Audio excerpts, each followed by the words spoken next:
बिस्मिल्लाहिर्रहमानिर्रहीम। Adobe Photoshop के तीसरे लेक्चर के अंदर आपको खुशामदीद कहते हैं। एडोब फोटोशॉप ओपन करते हैं तो हमारे पास ये वेलकम स्क्रीन आती है। इस स्क्रीन को कल भी मैंने डिस्कस किया था पिछले लेक्चर में भी, आज दोबारा इसको डिस्कस करता हूँ कि ये जब हम फोटोशॉप को ओपन करते हैं तो ओपन करने के बाद हमारे पास ये स्क्रीन शो हो जाती है। इस स्क्रीन में जो सबसे पहले ऊपर नज़र आ रहा है इसको हम कहते हैं मेन्यू बार। ये हमारे पास मेन्यू बार होती हैं, ये हमारे पास मेन्यू बार होती हैं। और ये हमारे पास इस साइड पे आ जाए तो ये हमारे पास क्लोज बटन होता है, ये मैक्सिमाइज़ होता है और ये मिनिमाइज़ होता है। अब ये हमारे पास अगर हम इसको लेफ़्ट साइड पे जिस तरह हम बैठे हुए हैं इसकी लेफ़्ट साइड के ऊपर आएँ तो ये हमारे पास होम का ऑप्शन होता है। होम के ऑप्शन में क्लिक करते हैं तो रिसेंटली हमारे पास जो हमने फ़ाइल सेव की होगी, जो इसके ऊपर हमने काम किया होगा, वो फ़ाइल हमारे पास यहाँ पे ओपन हो जाती है। इस तरह मैंने कल इसके ऊपर काम किया था, वो मुझे बता भी रहा है कि लास्ट सीन में मैंने कौन कौन सी फ़ाइल ओपन की थी, कितनी साइज़ की हैं और कौन कौन सी फ़ाइल मैंने किस काइंड की फ़ाइल है मैंने ओपन की थी, वो मुझे यहाँ पे शो कर रहा है। तो उसके बाद ये सर्च ऑप्शन होता है, यहाँ पे आके हम उसको सर्च भी कर सकते हैं। ये वाला जो ऑप्शन होता है ये हमारे पास इस टैब यानी कि इस मेन्यू इस तरह दिखाने के लिए शो होता है। अगर हम इसके ऊपर क्लिक करते हैं तो ये हमारे पास बड़ी पिक्चर के अंदर यानी कि बड़े लार्ज आइकन के अंदर इसको शो कर देता है। इसके बाद हमारे पास आ जाता है क्रिएट, इसके बाद हमारे पास आ जाता है ER फ़ोटो।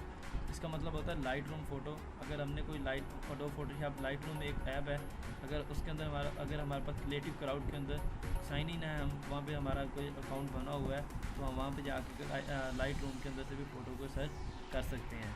तो अब यहाँ पे हम आ जाते हैं, इसके नीचे जो ऑप्शन होता है ये होता है क्रिएट न्यू। यहाँ से हम कोई भी पिक्चर न्यू क्रिएट कर सकते हैं।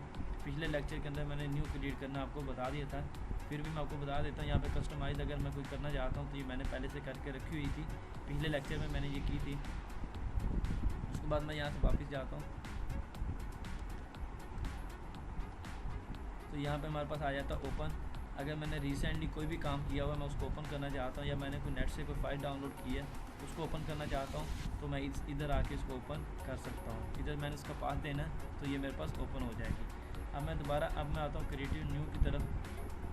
यहाँ से आगे मैं कस्टमाइज़ करता हूँ इसको, जो मैंने पहले से बना के रखी हुई थी मैं इसको ओपन करता हूँ तो मेरे पास ये आपके पास लेआउट आ जाती है एडोब फोटोशॉप की। अब एडोब फोटोशॉप की इस लेआउट पे सबसे पहले ये तो हमारे पास आ जाती है मेन्यूज़ बार।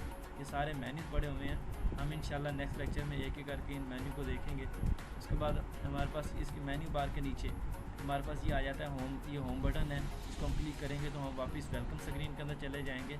और ये हमारे पास इसके नीचे जो हमारे पास ये आ जाते हैं, ये हमारे पास टूल्स हैं। इन डिफरेंट टूल को इस्तेमाल करते हुए हम पिक्चर को एडिट करेंगे और न्यू पैनाफ्लेक्स या कोई भी चीज़ हमने क्रिएट करनी होगी जस्ट इन टूल्स की मदद से हम वो कर सकते हैं। अब ये हमारे पास ये इस टूल बार के ऊपर जो आपके पास छोटा सा आइकन नज़र आ रहा है, एरो नज़र आ रहा है, अगर हम इसको क्लिक करते हैं तो ये टूल्स एक स्ट्रेट लाइन के अंदर आ जाते हैं।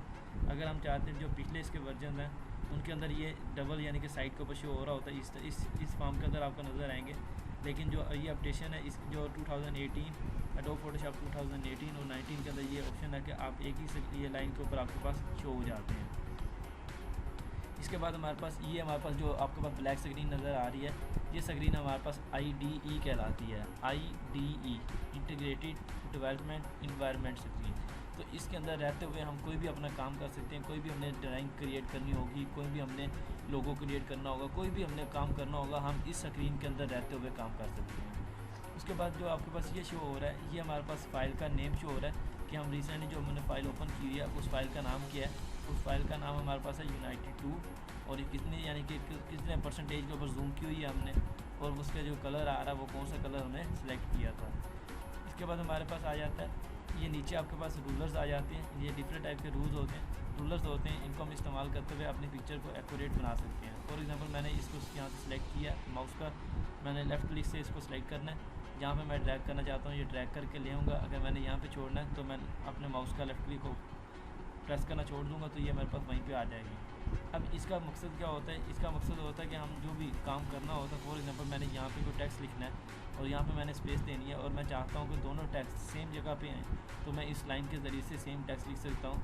अगर मैं यहाँ पे दो लोगो लगाना चाहता हूँ, उनको मैं सेम यानी कि एक ही लाइन के ऊपर रखना चाहता हूँ, उनका नीचे एंगल बिल्कुल सेम है, तो मैं ये वाली लाइन के ज़रिए से उसको एक्यूरेट रख सकता हूँ। यहाँ से भी मैं इसको सिलेक्ट करके यहाँ पे लेके आ सकता हूँ, ऊपर से दोबारा भी लाइन को लेके आ सकता हूँ।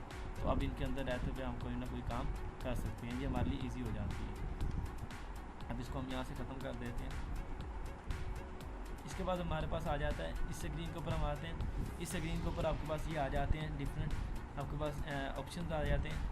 ये आपके पास आ जाता है कि अगर आपने अपने यहाँ से कोई भी फ़ोटो सेलेक्ट करनी हो, या आपने यहाँ से 3D ग्राफिक्स में जाना हो, web and graphic and web के अंदर जाना हो, अगर हम ग्राफिक्स या वेब की कोई भी हम टेम्पलेट्स बनाना चाहते हैं तो उसके अंदर हम क्रिएट कर सकते हैं। इसके अंदर मोशंस आ जाता है। अगर हम पेंटिंग के बारे में कोई काम करना, स्केचिंग बनानी, तो वो भी हम बना सकते हैं। फ़ोटोग्राफी भी कर सकते हैं। और अगर रीसेट करें तो ये रीसेट भी हो जाता है। न्यू वर्कबुक बनाना चाहते हैं तो न्यू वर्कबुक भी आ जाती है। अगर हम इसको डिलीट करना चाहते हैं तो ये डिलीट भी हो जाएगी। इसके बाद हम नीचे आते हैं तो ये हमारे पास आ जाते हैं लर्निंग टूल्स कुछ। ये हमारे पास यानी कि ये हमारे पास आपने ड्राइंग के अंदर बहुत ज़्यादा इस्तेमाल होंगे। ये कलर बॉक्स आ जाता है।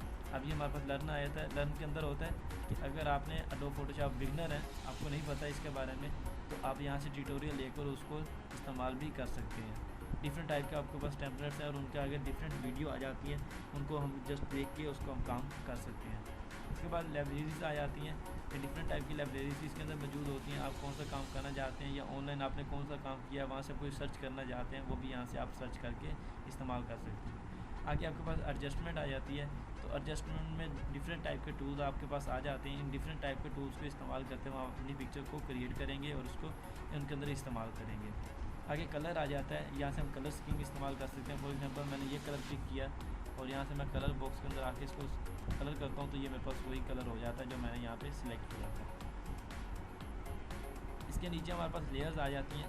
ये लेयर्स जो होती हैं ये हमारे पास बहुत इंपॉर्टेंट होती हैं। हम जितना भी काम करते हैं एडोब फोटोशॉप के अंदर, वो लेयर के ज़रिए से काम करते हैं। लेयर हमारा बहुत बेनिफिट होता है। लेयर के ज़रिए से हमारे बहुत ड्राइंग जो होती है ईजी भी बन जाती है और अच्छी भी बन जाती है। इसको इस्तेमाल करते हुए अगर फॉर एग्जांपल हमने 5 साल 10 साल बाद अगर मैंने ये पिक्चर दोबारा एडिट करनी होगी, तो अगर मैं लेयर के ज़रिए से काम करूँगा तो मेरे लिए काम करना बहुत ईजी हो जाएगा। लेयर्स को मैं आगे नेक्स्ट लेक्चर में इंशाल्लाह डिस्कस करूँगा। इसके बाद हमारे पास चैनल्स आ जाते हैं। इस चैनल के अंदर हमारे पास red, green, blue different colour के कलर्स आ जाते हैं। हम इन कलर की कम्बिनेशन से अपने पिक्चर को खूबसूरत बना सकते हैं, हाई रेजोल्यूशन के अंदर कन्वर्ट कर सकते हैं। इसके आगे पाथ आ जाता है। हम कोई भी पाथ सेलेक्ट कर सकते हैं। यहाँ से हमने कोई चीज़ सर्च करनी हो या लेके आनी हो या पिक करनी हो या वहाँ पे हमने सेव करनी हो, तो वहाँ से हम इसको कर सकते हैं। इसके बाद हमारे पास आ जाता है नीचे ये डिलीट आ जाती हैं। ठीक है, कुछ ये टेक्नोलॉजी आ जाती हैं इनके बारे में, तो ये हम इंशाल्लाह नेक्स्ट लेक्चर में इसको कवर कर लेंगे। अब हम देखते हैं कि अगर फॉर एग्जांपल मैं इसको ड्रैग करके बाहर लेके आता हूँ, इनको मैंने ड्रैग किया और मैं इनको कर देता हूँ क्रॉस यहाँ से, तो मेरे से क्रॉस होगी। अब मेरे से यहाँ से ख़त्म होगी, मैं इसको भी क्रॉस कर, इसको भी बाहर लेके आके मैं क्रॉस कर देता हूँ। मैं इनको भी क्रॉस कर देता हूँ यहाँ से पकड़ के, यहाँ से पकड़ के मैं इसको क्रॉस कर देता हूँ। अब अक्सर स्टूडेंट का ये इशू आ जाता है कि इनके यहाँ से सारा कुछ गायब हो जाता है, तो घबराने की कोई बात नहीं। आपने जस्ट क्या करना है, विंडो के अंदर जाना है, यहाँ से जाके आपने वर्क स्पेस के अंदर आना है और नीचे आके आपने यहाँ से रीसेट कर देना है इसको। जब हम रीसेट करेंगे तो जो चीज़ें हमारे पास रिसेंटली ओपन थी वो सारी दोबारा वापस आ जाएंगी। इसके बाद हम ये जो हमारे पास कलर है, अगर मैं इसको पिक करके ये स्मॉल आपके पास बार के ऊपर लेके आता हूँ, तो जस्ट ये मुझे उसका आइकन शो करवा देगा। तो इसका मतलब ये होता है कि हम इसको इधर से ड्रैग करके इसके ऊपर भी हम सेव कर सकते हैं। हमारी ये जितनी जगह उसने ली हुई है वो यहाँ पे हम जस्ट उसके आइकन के अंदर शो कर सकते हैं, तो हमें ये इस बार के अंदर शो कर देगा।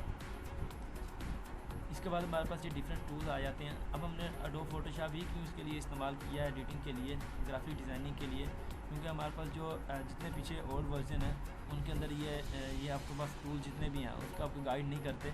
लेकिन 2018 और 2019 के अंदर जो एडोब फोटोशॉप जो हमारे पास अपडेट हुआ है उसके अंदर अगर हम किसी भी टूल के ऊपर जाएँ तो उसका मुकम्मल, यानी कि ये बात देखिए स्क्रीन शो हो रही है, इसके अंदर वो बताता है कि आप इसको इस्तेमाल किस तरह करना है। देखिए हम डिफरेंट टूल के ऊपर जब हम उसके ऊपर क्लिक करते हैं, जस्ट माउस लेके आते हैं तो हमें उसका मुकम्मल डिटेल बता देता है कि आपने इसको इस्तेमाल किस तरह करना है। तो फोटोशॉप के लेआउट के बारे में बात की है। इंशाल्लाह नेक्स्ट लेक्चर के अंदर हम एक एक करके इनके मेन्यू को देखेंगे और फिर उसके बाद हम ये हमारे पास जितने भी टूल्स हैं उन टूल्स के ऊपर काम करेंगे। इन टूल्स के बारे में आपको लेक्चर दूंगा, फिर इंशाल्लाह हम अच्छी से अच्छी ड्राइंग बनाएंगे और अपना अर्निंग कर सकते हैं। ओके, अल्लाह हाफिज़।